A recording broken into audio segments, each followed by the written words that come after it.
ಕೇಳುಗ ಪ್ರಭುಗಳಿಗೆ ನಮಸ್ಕಾರಗಳು. ನಿಮ್ಮ ವೀಕೆಂಡ್ ತುಂಬ ಚೆನ್ನಾಗಿ, ತುಂಬ ರಿಲ್ಯಾಕ್ಸ್ ಆಗಿ, ಮತ್ತೆ ಒಂದು ಇಡೀ ವಾರದ ದುಡಿಮೆಗೆ ಫ್ರೆಶ್ ಆಗಿ ರೆಡಿಯಾಗಿ ಸಿಂಗಾರ ಬಂಗಾರ ಆಗಿ ಇವತ್ತು ಕೆಲಸಕ್ಕೆ ಹೊರಡೋಕ್ಕೆ ಅಣಿಯಾಗ್ತಿದ್ದೀರಿ ಅಂತ ಕಾಣುತ್ತೆ. I wish you a great and a wonderful day. ನಿಮ್ಮ ಮಾತು ಸರಿ, ಹಾಡು ಸರಿ, ಸಮ್ಟೈಮ್ಸ್ ನಿಮ್ಮ ಆರ್ಗ್ಯುಮೆಂಟಿನ ಧಾಟಿನೂ ಸರಿ, ಆದರೆ ಬೆಳಗೆರೆ ಅವರೇ, ಬೆಳಗ್ಗೆ ನೀವು ಹೇಳೋ ಜ್ಯೋತಿಷ್ಯವಲ್ಲದ ಜ್ಯೋತಿಷ್ಯ ಉಳಿದೆಲ್ಲದಕ್ಕಿಂತ ಚೆನ್ನಾಗಿರುತ್ತೆ. ಅದನ್ನು ಯಾಕೆ ಕಾರ್ಯಕ್ರಮದ ಕೊನೆಯಲ್ಲಿ ಹೇಳ್ತೀರಿ? Why not in the beginning? ಎದ್ದ ತಕ್ಷಣ ನಮ್ಮ ರಾಶಿಯ ಬಗ್ಗೆ, ನಮ್ಮ ಸನ್ಸೈನ್ ಬಗ್ಗೆ ನೀವು ಹೇಳೋದನ್ನು ಕೇಳಿಸ್ಕೊಂಡು ಮೂಡ್ ಫ್ರೆಶ್ ಮಾಡ್ಕೊಂಡು ಬಿಡ್ತೀವಿ ಅಂತ HAL ಸೆಕೆಂಡ್ ಸ್ಟೇಜ್ನಿಂದ ಪರಿಣಿತಾ ಚಕ್ರವರ್ತಿ ಅನ್ನೋ ಸಾಫ್ಟ್ವೇರ್ ಇಂಜಿನಿಯರ್ ಮೆಸೇಜ್ ಕಳಿಸಿದ್ದಾರೆ. That's nice. ಇವತ್ತು ನಿಮಗೆ ನಾನು ಮಿಥುನ ರಾಶಿಯವರ ಬಗ್ಗೆ, ಅಂದರೆ ಜಮಿನಿಗಳ ಬಗ್ಗೆ ಕಾರ್ಯಕ್ರಮದ ಆರಂಭದಲ್ಲಿ, ಮಧ್ಯೆ ಮತ್ತು ಕೊನೆಯಲ್ಲಿ ಸಾಕಷ್ಟು ವಿವರಗಳನ್ನು ನೀಡ್ತೀನಿ. ಹಾಗೆಯೇ ಸರ್, ದಯವಿಟ್ಟು ನನ್ನ ಪ್ರಶ್ನೆಗೆ ಉತ್ತರಿಸಿ, ಪ್ರೀತಿ ಬಗ್ಗೆ ಮಾತಾಡಿ, ನನ್ನ ಹುಡುಗಿ ಯಾಕೆ ಹೀಗೆ ಬಿಹೇವ್ ಮಾಡ್ತಾಳೆ, ಅವಳಿಗೆ ನನ್ನನ್ನು ಕಂಡ್ರೆ ನಿಜವಾಗ್ಲೂ ಇಷ್ಟ ಇದೆಯಾ ಇಲ್ವಾ, ವೈ ಇಸ್ ಶಿ ಡಮ್ ಸಮ್ಟೈಮ್ಸ್, ನನ್ನ ಬಗ್ಗೆ ಅವಳಿಗೆ ಯಾವುದೇ ತರಹದ ಭಾವನೆಗಳೇ ಇಲ್ಲವೇನೋ ಅನ್ನೋ ಹಂಗೆ ವರ್ತಿಸ್ಬಿಡ್ತಾಳೆ, ಅವಳ ಈ ವರ್ತನೆಗೆ ಕಾರಣ ಏನು ಅಂತ ಚಾಮರಾಜನಗರದ ಯಂಗ್ ಮ್ಯಾನ್ ಪ್ರವೀಣ್ ಒಂದು ಪ್ರಶ್ನೆ ಕಳಿಸಿದ್ದಾನೆ. ಇದಕ್ಕೂ ಕಾರ್ಯಕ್ರಮದ ಆರಂಭದಲ್ಲೇ ಉತ್ತರ ಕೊಟ್ಟುಬಿಡಿ ಅನ್ನೋದು ಪ್ರವೀಣ್ ಒತ್ತಾಯ. ಆ ವಯಸ್ಸೇ ಹಾಗೆ, ಎಲ್ಲನೂ ಅರ್ಜೆಂಟೇ, ಈಗಲೇ ಆಗಬೇಕು, ಇವತ್ತೇ ಇಲ್ಲೇ ನನ್ನ ಪರವಾಗಿಯೇ ಡಿಸೈಡ್ ಆಗಬೇಕು ಅನ್ನೋ ವಯಸ್ಸು. Have patience my dear friend. ಜ್ಯೋತಿಷ್ಯ ಪ್ರಶ್ನೆಗಳಿಗೆ ಉತ್ತರ, ತಕರಾರು ತೆಗೆದವರಿಗೆ ಸಮಾಧಾನವಾಗಿ ಕೇಳಿಸ್ಕೋತಾ ಇರೋರಿಗೆ ಹಾಡು, ಇದೆಲ್ಲದರ ಮಧ್ಯೆ ಒಬ್ಬ ಮಿತ್ರ ನವಾಬ್ ಅನ್ನೋರು ಮೆಸೇಜ್ ಕಳಿಸಿದ್ದಾರೆ. ಸರ್, ದಯವಿಟ್ಟು ಶಂಕರ್ನಾಗ್ ಬಗ್ಗೆ ಮಾತಾಡಿ ಅಂತ. ನೋಡಿದ್ರ, ಎಂಥ ಅದ್ಭುತವಾದ ಮೆನುನ ನಮ್ಮ ಕೇಳುಗರೆ ರೆಡಿ ಮಾಡಿ ಕೊಟ್ಬಿಡ್ತಾರೆ. ಇರಲು ಜೊತೆಯಲ್ಲಿ ಗುಣ ನೋಡಿ ಹೆಣ್ಣು ಕೊಡು ಚಿತ್ರದ ಹಾಡು ಕೇಳಿದ್ರಿ. ನೀ ಇರಲು ಜೊತೆಯಲ್ಲಿ ಕನ್ನಡಕ್ಕೆ ದೊಡ್ಡ ಮಟ್ಟದ ಸೇವೆ ಸಲ್ಲಿಸಿದ ಪ್ರಾತಸ್ಮರಣೀಯರ ಸಾಲಿನಲ್ಲಿ ನಿಲ್ಲೋ ಹಿರಿಯರಾದ RN ಜಯಗೋಪಾಲ್ ಅವರು ಬರೆದ ಮಧುರವಾದ ಹಾಡಿದು. ನಿಮಗೆ ಗೊತ್ತಿರಲಿ, ನಾಗೇಂದ್ರ ರಾಯರ 3 ಜನ ಮಕ್ಕಳಲ್ಲಿ ಒಬ್ಬರಾದ RN ಜಯಗೋಪಾಲ್ ಬೆಂಗಳೂರಿನ SJ ಪಾಲಿಟೆಕ್ನಿಕ್ನಲ್ಲಿ ಓದ್ದವರು. 1957ರಲ್ಲಿ, ಅಂದರೆ ನಾನು ಹುಟ್ಟೋಕೆ 1 ವರ್ಷ ಮುಂಚೆನೇ ಸಿನಿಮಾ ರಂಗಕ್ಕೆ ಎಂಟ್ರಿ ಕೊಟ್ಟವರು RN ಜಯಗೋಪಾಲ್. ಅವರು 8 ಸಿನಿಮಾಗಳನ್ನು ಡೈರೆಕ್ಟ್ ಮಾಡಿದ್ದಾರೆ, 1,500 ಹಾಡುಗಳನ್ನು ಬರೆದಿದ್ದಾರೆ. ಅವರ ಪ್ರೇಮ ಗೀತೆಗಳನ್ನು ಕರ್ನಾಟಕದ ಲಕ್ಷಾಂತರ ಯುವಕರು ಕದ್ದು ಅವುಗಳ ಸಾಲುಗಳನ್ನು ತಮ್ಮ ಹುಡುಗಿಯರಿಗೆ ಬರೆದ ಪ್ರೇಮ ಪತ್ರಗಳಲ್ಲಿ ಸೇರಿಸಿ ಅವರವರ ಗರ್ಲ್ ಫ್ರೆಂಡ್ಸ್ ಕೈಗೆ ಕೊಟ್ಟು ಒಂದು ದಿವ್ಯವಾದ ಎಕ್ಸೈಟ್ಮೆಂಟ್ನ ಅನುಭವಿಸಿದ್ದು ನಮ್ಮ ವಯಸ್ಸಿನವರು ಯಾರಿಗೂ ಮರೆಯೋದಕ್ಕೆ ಸಾಧ್ಯವೇ ಇಲ್ಲ. ಅವರು ಪ್ರೇಮ ಗೀತೆಗಳ, ಯುಗಳ ಗೀತೆಗಳ ಮಹಾನ್ ಸೃಷ್ಟಿಕರ್ತ. ಇಂಥ ಮಧುರ ಗೀತೆಗಳ ಮಧ್ಯೆ ಮುಳುಗಿ ಹೋಗೋ ಮಿಥುನ ರಾಶಿಯ ಜನ ಯಾವತ್ತಿಗೂ ಒಬ್ಬಂಟಿಗರಲ್ವೇನೋ ಅನ್ನಿಸ್ತಾ ಇರುತ್ತೆ. ಆದರೆ ಹತ್ತಿರಕ್ಕೆ ಹೋಗಿ ನೋಡಿ, ದೇ ಆರ್ ಬೇಸಿಕಲಿ ಲೋನರ್ಸ್.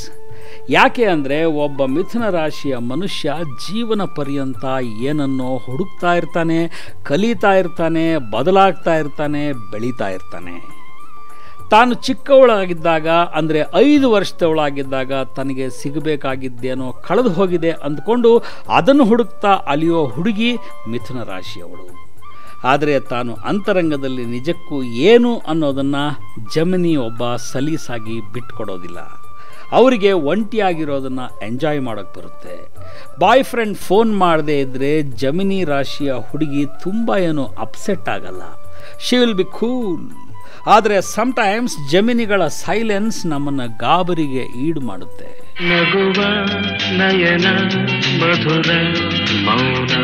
ವೆಲ್, ಕಳೆದ ವಾರ ಅಂದರೆ ಶುಕ್ರವಾರ ನಾನು 1 ಇಡೀ ಗಂಟೆ ಅಮ್ಮಂದ್ರ ಬಗ್ಗೆ ಮಾತಾಡ್ತಾ ಇದ್ದೆ. ಮೈ ಗಾಡ್, ಕೇಳುಗರು ಅದೆಷ್ಟು ಎಮೋಷ್ನಲ್ ಆಗಿದ್ರು ಅಂದರೆ, ಬೆಳಗರೆ ಪ್ಲೀಸ್ ಸ್ಟಾಪ್ ದಿಸ್, ನನ್ನ ಕೈಲಿ ಕಣ್ಣೀರು ತಡೆಯೋಕ್ಕಾಗ್ತಾ ಇಲ್ಲ ಅಂತ ಒಬ್ಬರು ಮೆಸೇಜ್ ಕಳಿಸಿದ್ರು. ಫೋಟೋಗ್ರಾಫರ್ ನಾಗೇಶ್ ಕುಮಾರ್ ಅಕ್ಷರಶಃ ಕಣ್ಣೀರಾಗಿದ್ದರು.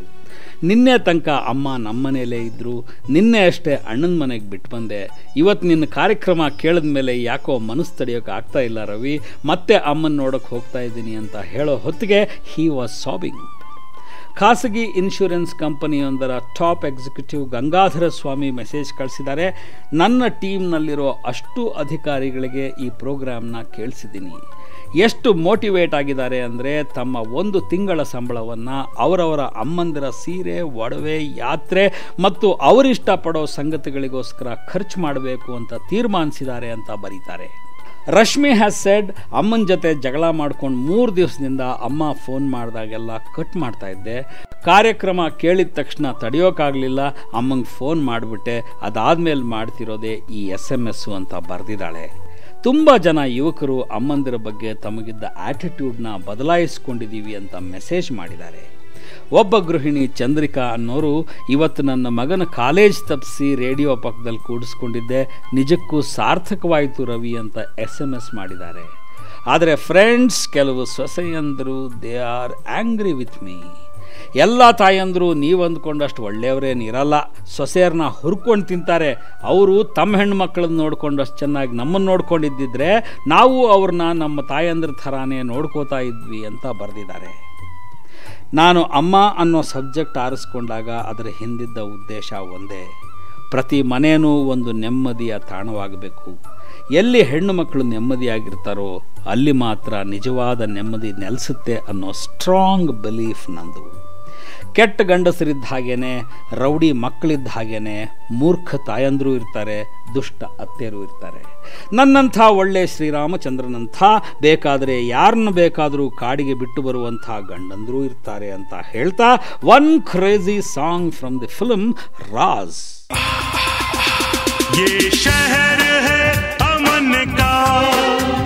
ಹೌದು, ನಿಮ್ಮನ್ನೊಂದು ಮಾತು ಕೇಳೋಣ ಅಂತ ಮಾಡಿದ್ದೆ. ಮೊನ್ನೆ ದೀಪಾವಳಿ ಆಯಿತು, ಅದಕ್ಕೆ ಮುಂಚೆ ದಸರಾ ಆಯಿತು, ಇನ್ನೇನು ಕ್ರಿಸ್ಮಸ್ಸು, ಹ್ಯಾಪಿ ನ್ಯೂ ಇಯರು ಹತ್ತಿರಕ್ಕೆ ಬರ್ತಾನೆ ಇವೆ. ನೀವು ಗಿಫ್ಟ್ಗಳ ಬಗ್ಗೆ ಏನಾದರೂ ಯೋಚಿಸಿದ್ದೀರಾ? ನಿಮ್ಮ ಕಡೆ ಹೇಗೋ ಏನೋ ಗೊತ್ತಿಲ್ಲ, ನಮ್ಮ ವಲಯದ ಹುಡುಗಿಯರ ಮಧ್ಯೆ ಒಂದು ಮಾತಿದೆ, ಈ ಗಂಡು ಮುಂಡೆ ಅವಕ್ಕೆ ಗಿಫ್ಟ್ ತರಕ್ಕೆ ಬರೋಲ್ಲ ಅನ್ನೋ ಅಭಿಪ್ರಾಯ ಅವ್ರದ್ದು. ಅವರು ಗಿಫ್ಟ್ ತರಕ್ಕೆ ಬರೋದೇ ಇಲ್ಲ ಅಂದರೆ ನಾನು ಒಪ್ಪಲ್ಲ. ಆದರೆ ತುಂಬ ಜನ ಹುಡುಗರು ತಮ್ಮ ಗೆಳತಿಯರಿಗೆ ಏನು ಗಿಫ್ಟ್ ತಂದು ಕೊಡಬೇಕು ಅಂತ ಗೊತ್ತಾಗದೆ ಪರದಾಡ್ತಾ ಇರ್ತಾರೆ, ತಲೆ ಕೆಡಿಸ್ಕೋತಾ ಇರ್ತಾರೆ, ಅಂಗಡಿ ಸುತ್ತುತ್ತಾರೆ. ಕಡೆಗೆ ಭಾವುಕವಾಗಿ ತನ್ನನ್ನು ಪ್ರೀತಿಸೋ ಹುಡುಗಿಗೆ ಒಂದು ವಿಡಿಯೋ ಗೇಮ್ ತಂದು ಕೊಟ್ಟುಬಿಟ್ಟು ಮಖ ಬೈಸ್ಕೋತಾ ಇರ್ತಾರೆ. Poor fellows. ಗಂಡಸಿನ ಸಮಸ್ಯೆ ಏನು ಅಂದರೆ ಅವನಿಗೆ ನೀವು ಏನನ್ನಾದರೂ ಹೇಳಬೇಕಾಗಿದ್ದರೆ ನೇರವಾಗಿ ಹೇಳಬೇಕು. ಹುಡುಗಿಯರು ಕೊಡುವಂಥ ಸಟ್ಲಾದ ಸೂಕ್ಷ್ಮವಾದ ಹಿಂಟ್ಸ್ನ ಎಲ್ಲ ಗಂಡಸರು ಅರ್ಥ ಮಾಡ್ಕೊಳ್ಳಲ್ಲ. ಯಾವಾಗ ಸಿಗ್ತೀಯಾ ಅಂತ ಹುಡುಗಿಯೊಬ್ಬಳು ಪಿಸು ಮಾತಿನಲ್ಲಿ ಕೇಳಿದ್ರೆ ಮೆಂತ್ಯ ಸೊಪ್ಪು ತಗೊಂಬಾ ಅಂದ್ಯಾ ಅಂತ ಇವನು ಪೆದ್ದಾಗಿ ವಾಪಸ್ ಕೇಳ್ತಾ ಇರ್ತಾನೆ. ಅದಕ್ಕೆ ಬುದ್ಧಿವಂತರು ಕೊಡೋ ಸಲಹೆ ಏನು ಅಂದರೆ, ನಿಮಗೆ ಎಂಥ ಗಿಫ್ಟ್ ಬೇಕು ಅನ್ನೋದನ್ನು ಮುಂಚಿತವಾಗಿ ಸ್ಪಷ್ಟವಾಗಿ ಅವನಿಗೆ ಹೇಳಿಬಿಡೋದು ಬೆಟ್ರು. ಇಷ್ಟರ ಮೇಲೂ ಅವನು ನಿಮಗೊಂದು ಸರ್ಪ್ರೈಸ್ ಕೊಡಬೇಕು ಅಂತ ಬಯಸಿದ್ರೆ ಬುದ್ಧಿ ಖರ್ಚು ಮಾಡಿ ಇನ್ನೊಂದು ಗಿಫ್ಟ್ ತರಲಿ ಬಿಡಿ. ಆದರೆ ಹುಡುಗಿಯರಿಗೆ ಒಂದು ಸಂಗತಿ ಗೊತ್ತಿರಲಿ, ಭಾವುಕನಾದ, ಪ್ಯಾಷನೇಟ್ ಆದ, ಆನೆಸ್ಟ್ ಆದ ಗಂಡಸು ತನ್ನ ಹುಡುಗಿಗೆ ಪೆದ್ದಾಗಿ ವಿಡಿಯೋ ಗೇಮೇ ತಂದುಕೊಟ್ಟಿರಬಹುದು. ಆದರೆ ಹಾಗೆ ತಂದುಕೊಡೋದರ ಹಿಂದೆ ಅವನ ಪ್ರಾಮಾಣಿಕವಾದ ಪ್ರೀತಿ ಅಡಗಿರುತ್ತೆ, ಎಮೋಷನ್ ಸೇರಿಕೊಂಡಿರುತ್ತೆ. ಕೊಟ್ಟ ಗಿಫ್ಟ್ನ ಅವಳು ಮೆಚ್ಚುತ್ತಾಳೆ ಅನ್ನೋ ಭರವಸೆ, ಮೆಚ್ಚಲಿ ಅನ್ನೋ ಆಸೆ ಇರುತ್ತೆ. ನಿಮಗೆ ಗೊತ್ತಿರಲಿ ಅಂತ ಹೇಳ್ತೀನಿ, ವೇ ಬ್ಯಾಕ್ ಇನ್ 1972 ಒಬ್ಬ ಹುಡುಗ ತನ್ನ ಹುಡುಗಿಗೆ ಮೊದಲನೇ ಪ್ರೇಮ ಪತ್ರ ಕೊಟ್ಟಾಗ ಅದರ ಜೊತೆಗೆ ಒಂದು ಬೆಲೆ ಕಟ್ಟಲಾಗದ ಡಿಫರೆಂಟ್ ಆದ ಪುಟಾಣಿ ಗಿಫ್ಟ್ ಕೊಟ್ಟಿದ್ದ. ಇಟ್ ವಾಸ್ ಎ ನವಿಲುಗರಿ. ಆ ಹುಡುಗನ ಹೆಸರು ಬೆಳಗೆರೆ ರವಿ. ಬೃಂದಾವನದಲ್ಲಿ ಒಂದಿರುಳು ಮುಗಿಲನು ಮೋಡವು ಮುಸುಕಿರಲು, ಕುರುಡುಗತ್ತಲಲ್ಲಿ ಅಮೃತ ಕ್ಷಣ ಅಂತ ಬರೀತಾರೆ ಡಾಕ್ಟರ್ HS ವೆಂಕಟೇಶ್ ಮೂರ್ತಿ. ಅವರ 8 ಭಾವಗೀತೆಗಳಿರೋ CD ಅಥವಾ ಕ್ಯಾಸೆಟ್ ಕೇಳಬೇಕು ನೀವು.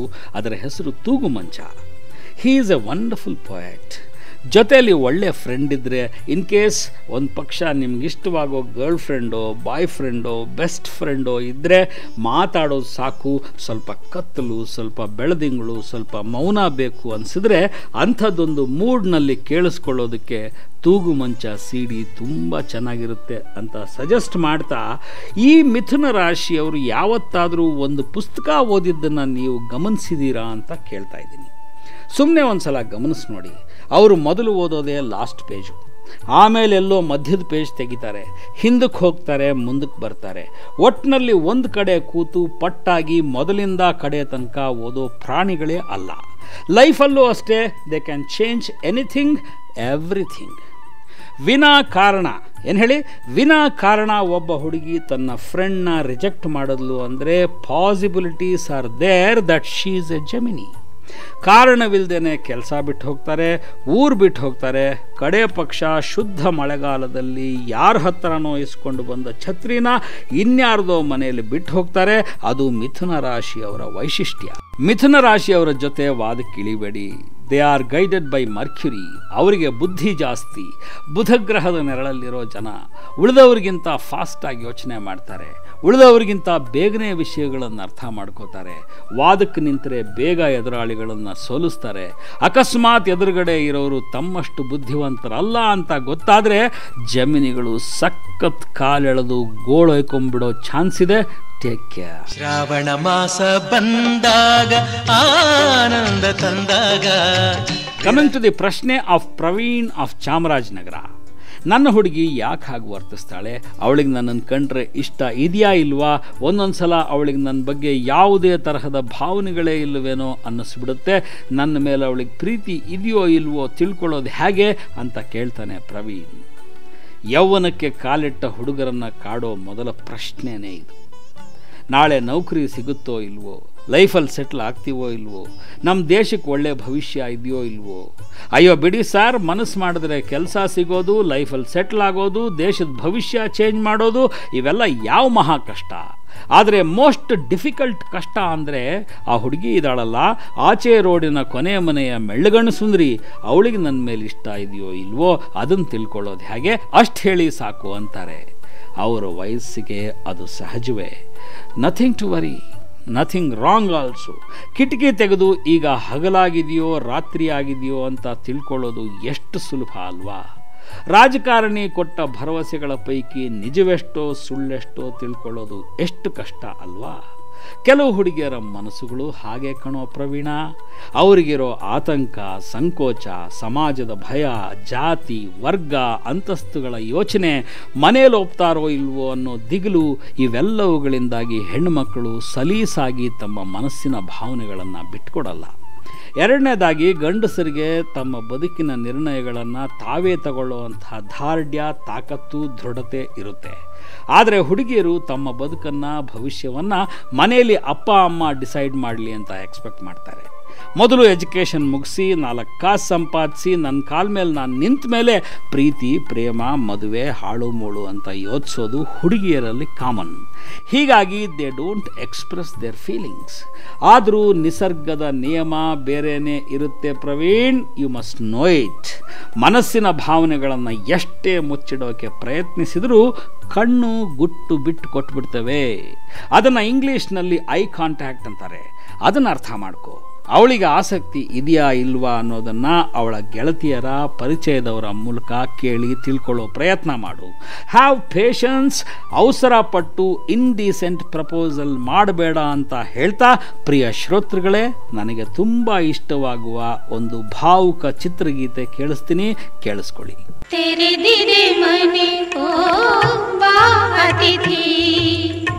ಮೊನ್ನೆ ಅಮ್ಮನ ಬಗ್ಗೆ ಮಾಡಿದ ಪ್ರೋಗ್ರಾಮ್ ಕೇಳಿ ಒಬ್ಬ ಹೆಣ್ಣುಮಗಳು ಮೆಸೇಜ್ ಕಳಿಸಿದಾಳೆ. ರವಿಯಣ್ಣ, ನಾನು ಇಂಟರ್ ಕ್ಯಾಸ್ಟ್ ಮದುವೆ ಮಾಡ್ಕೊಂಡಿದ್ದೀನಿ. ಇದೊಂದೇ ಕಾರಣಕ್ಕೆ ನನ್ನನ್ನು ನನ್ನ ಅಮ್ಮ ದೂರ ಇಟ್ಟುಬಿಟ್ಟಿದ್ದಾಳೆ. ಅಮ್ಮಂಗೆ ನನ್ನ ಕಂಡ್ರೆ ಪ್ರಾಣ. ನನಗೆ ಅವರನ್ನು ನೋಡದೆ ಮಾತಾಡದೆ ಇರೋಕ್ಕಾಗ್ತಾ ಇಲ್ಲ. ಈ ಸಮಸ್ಯೆಗೆ ಪರಿಹಾರ ಇಲ್ವಾ ಅಣ್ಣ ಅಂತ ಕೇಳಿದಾಳೆ. ಅನೇಕ ಸಮಸ್ಯೆಗಳಿಗೆ ಕಾಲವೇ ಪರಿಹಾರ ಅನ್ನೋ ಮಾತನ್ನು ನಮ್ಮ ಹಿರಿಯರು ಸುಮ್ಮನೆ ಹೇಳಿಲ್ಲ ತಂಗಿ. ಕಾಲ ಮಾತ್ರ ಮನಸ್ಸಿಗಾದ ಗಾಯಗಳನ್ನು ಮಾಯಿಸುತ್ತೆ, ಎಂಥ ಕಲ್ಲು ಹೃದಯವನ್ನು ಕರಗಿಸುತ್ತೆ. ಈ ವಿಷಯದಲ್ಲಿ ನಾನು ಕೊಡಬಹುದಾದ ಒಂದು ಸಜೆಷನ್ ಅಂದರೆ, ಸ್ಟಾರ್ಟ್ ರೈಟಿಂಗ್ ಟು ಹರ್. ಪ್ರತಿ ವಾರ ಅಮ್ಮಂಗೊಂದು ಪತ್ರ ಬರಿ. ನಿನ್ನ ಮದುವೆ ಹೇಗಾಯಿತು, ಮನೆಯವ್ರನ್ನ ಎದುರು ಹಾಕ್ಕೊಂಡು ಮಾಡಿಕೊಳ್ಳಲೇಬೇಕಾದಂಥ ಪರಿಸ್ಥಿತಿ ಏನು ಬಂದಿತ್ತು, ಆನಂತರ ನಿನ್ನ ಸಂಸಾರ, ನಿನ್ನ ಮನೆ, ಅಮ್ಮ ನಿನಗೆ ಕಲಿಸಿದ ಅಡುಗೆ ನಿನಗೆ ನೆನಪಾಗ್ತಾ ಇರುತ್ತೆ ಅನ್ನೋ ವಿಷಯ, ನಿನ್ನ ಬಸಿರು, ಬಾಣಂತಿತನ, ಮಗು, ಇವುಗಳ ಬಗ್ಗೆ ಎಲ್ಲ ವಾರಕ್ಕೊಂದು ಪತ್ರ ಬರೀತಾ ಹೋಗು. ನಿನ್ನ ಫೋಟೋಸ್ ಕಳಿಸು, ನಿನ್ನ ಮಗುವಿನ ಫೋಟೋಸ್ ಕಳಿಸು. ನೀನು ಮಾಡಿರೋದು ತಪ್ಪು ಅಂತ ಅವ್ರಿಗೆ ಅನಿಸಿರಬಹುದು, ಆ ತಪ್ಪಿಗೆ ಕ್ಷಮೆನೇ ಇಲ್ವಾ? ಹಾಗಂತ ಮೃದುವಾಗಿ ಕೇಳು. ಈ ಕಾರ್ಯಕ್ರಮವನ್ನು ನಿಮ್ಮ ತಾಯಿನೂ ಕೇಳ್ತಾ ಇದ್ರೆ ನಿನ್ನ ಪರವಾಗಿ ಅವರನ್ನು ನಾನು ಕೇಳ್ಕೊತಾ ಇದ್ದೀನಿ, ಪ್ಲೀಸ್ ಅಕ್ಸೆಪ್ಟ್ ಹರ್. ಕಣ್ಣೀರ ಧಾರೆ ಇದೇಕೆ ಇದೇಕೆ. ಗೆಳೆಯರೇ, ಮೊನ್ನೆ ಹೀಗೆ ಮಾತಾಡ್ತಾ ಇದ್ದಾಗ ನನ್ನ ಸ್ನೇಹಿತರೊಬ್ಬರು ತಮ್ಮ ಆತಂಕವನ್ನು ವ್ಯಕ್ತಪಡಿಸ್ತಾ ಇದ್ರು. ಅಯ್ಯಯ್ಯೋ, ನಿಮಗೆ ಗೊತ್ತಿಲ್ಲ ರವಿ, ಅವ್ರ ಮನಸ್ಸು ಮಾಡಿದ್ರೆ ಯಾರನ್ನು ಬೇಕಾದರೂ ಸರ್ವನಾಶ ಮಾಡಿಬಿಡ್ತಾರೆ ಅಂತ ಯಾರೋ ತುಂಬ ಪವರ್ಫುಲ್ ಆದವರೊಬ್ಬರ ಬಗ್ಗೆ ಹೇಳ್ತಾ ಇದ್ರು. I said, my dear friend, I am sorry. ನನ್ನ ಜೀವನದಲ್ಲಿ ನಾನು ಸ್ಪಷ್ಟವಾಗಿ ಅರ್ಥ ಮಾಡಿಕೊಂಡ 2 ಸಂಗತಿಗಳಿವೆ. ಯಾರಿಗೂ ಯಾರು ಜೀವನದಲ್ಲಿ ತುಂಬ ಒಳ್ಳೆಯದನ್ನು ಮಾಡೋಕ್ಕಾಗೋದಿಲ್ಲ. ಏನು ಸಾಕ್ಷಾತ್ ಸ್ವರ್ಗಾನೇ ತಂದು ನಿಮ್ಮ ಮನೆ ಹಿತ್ತಲಲ್ಲಿಟ್ಟು ಹೋಗ್ತೀನಿ ಅಂತ ಅಂದರೂ ಕೂಡ ದೇರ್ ಈಸ್ ಎ ಲಿಮಿಟ್. ನಮಗೆ ನಾವು ಒಳ್ಳೆಯದನ್ನು ಮಾಡ್ಕೋಬೇಕು. ಹಾಗೆಯೇ ನಿಮ್ಗೆ ಯಾರು ತುಂಬ ಕೆಟ್ಟದ್ದು ಕೂಡ ಮಾಡಲಾರರು. ಏನೇ ಕೆಟ್ಟದ್ದು ಮಾಡಿದರೂ ದೇರ್ ಈಸ್ ಎ ಲಿಮಿಟ್. ನಿಮ್ಮ ಕೀರ್ತಿ, ದುಡ್ಡು, ಆಸ್ತಿ, ಆತ್ಮೀಯರು, ಹೀಗೆ ಏನನ್ನು ಬೇಕಾದರೂ ಅವ್ರು ಕಿತ್ಕೋಬಹುದು. ಆದರೆ ನಾಟ್ ಯುವರ್ ನಾಲೆಡ್ಜ್. ಅದಕ್ಕಿಂತ ಹೆಚ್ಚಾಗಿ ಆ್ಯಟಿಟ್ಯೂಡ್ ಅಂತೀವಲ್ಲ, ಅದನ್ನು ಯಾರೂ ಕಿತ್ಕೊಳ್ಳೋಕ್ಕಾಗಲ್ಲ. ಜೀವನದಲ್ಲಿ ನಾನು ಏನಾಗಬೇಕು ಅಂತ ತೀರ್ಮಾನ ಮಾಡ್ತೀನೋ ಅದನ್ನು ಯಾರೂ ಬದಲಿಸೋಕ್ಕಾಗಲ್ಲ. ಮಾಡಿದ ತೀರ್ಮಾನ ಗಟ್ಟಿಯಾಗಿದ್ದರೆ, ಅದಕ್ಕೋಸ್ಕರ ಶ್ರಮಿಸೋಕೆ ನೀನು ಸಿದ್ಧನಾಗಿದ್ದರೆ, ನನ್ ಕ್ಯಾನ್ ಡೆಸ್ಟ್ರಾಯ್ ಯು. ಆದರೆ ನಮ್ಮನ್ನು ಸಂಪೂರ್ಣವಾಗಿ ಹಾಳು ಮಾಡಿಬಿಡಬಹುದಾದ ಏಕೈಕ ವಸ್ತು ಈ ಜಗತ್ತಿನಲ್ಲಿದೆ, ಅದರ ಹೆಸರು ಸೋಮಾರಿತನ. Never be lazy. ನೀವು ದುಡಿಯದೆ, ಪ್ರಯತ್ನ ಮಾಡದೆ, ನಿಮಗೋಸ್ಕರ ಹೋರಾಟ ಮಾಡಿಕೊಳ್ಳದೆ ಇರೋದನ್ನೇ ನಿಮ್ಮ ಎನಿಮಿ ಎಂಜಾಯ್ ಮಾಡ್ತಾನೆ. ಅವನು ಕೂಗಾಡಿದ್ರೆ, ಹೆದರಿಸಿದ್ರೆ, ಮೈಮೇಲೆ ಬಂದರೆ ಕೂಲಾಗಿರ್ಬೋದು.